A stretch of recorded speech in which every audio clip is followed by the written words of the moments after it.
بسم اللہ الرحمن الرحیم۔ ایک گاؤں میں ایک صاحب کی اپنی بیوی کے ساتھ کچھ انبن ہو گئی۔ ابھی جھگڑا ختم نہیں ہوا تھا کہ اسی تناؤ میں ان کا مہمان آ گیا۔ خاوند نے اسے مہمان خانے میں بٹھا دیا اور آ کر اپنی بیوی سے کہا کہ فلاں رشتہ دار مہمان آیا ہے، اس کے لیے کھانا بناؤ۔ وہ غصے میں تھی، کہنے لگی نہ تمہارے لیے کھانا ہے اور نہ ہی تمہارے مہمان کے لیے۔ وہ بڑا پریشان ہوا کہ لڑائی تو ہماری اپنی ہے، اگر رشتہ دار کو پتہ چل گیا تو کی باتیں ہوں گی، لہٰذا خاموشی سے آ کر مہمان کے پاس بیٹھ گیا۔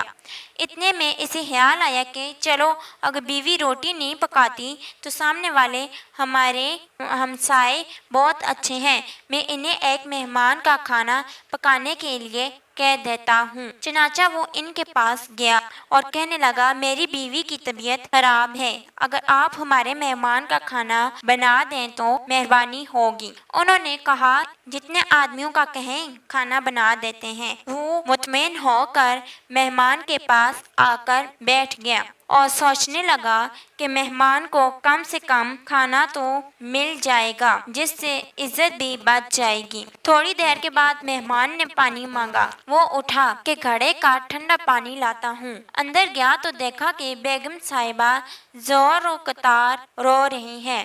وہ بڑا حیران ہوا، کہنے لگا کیا بات ہے؟ اس نے پہلے سے بھی زیادہ رونا شروع کر دیا۔ کہنے لگی مجھے معاف کر دیں، میں کھانا نہ بنانے کا کہہ کر آپ کے جانے کے بعد باورچی خانے میں گئی تو میں نے دیکھا کہ جس بوری میں ہمارا آٹا پڑا تھا ایک سفید ریش آدمی اس بوری میں سے آٹا نکال رہا ہے۔ میں یہ منظر دیکھ کر سہم گئی۔ وہ مجھے کہنے لگا اے خاتون پریشان نہ ہو، یہ تمہارے مہمان کا حصہ تھا جو تمہارے آٹے میں شامل تھا۔ اب چونکہ یہ ہمسائے کے گھر پکنا ہے اس لیے وہیں آٹا لینے کے لیے آیا ہوں۔ دوستو، اس واقعہ سے ثابت ہوا مہمان بعد میں آتا ہے، اللہ تعالیٰ اس کا رزق پہلے بھیج دیتا ہے، لہٰذا مہمان کو خوشی سے کھانا کھلائیں، اس سے آپ کے رزق میں اضافہ ہوگا۔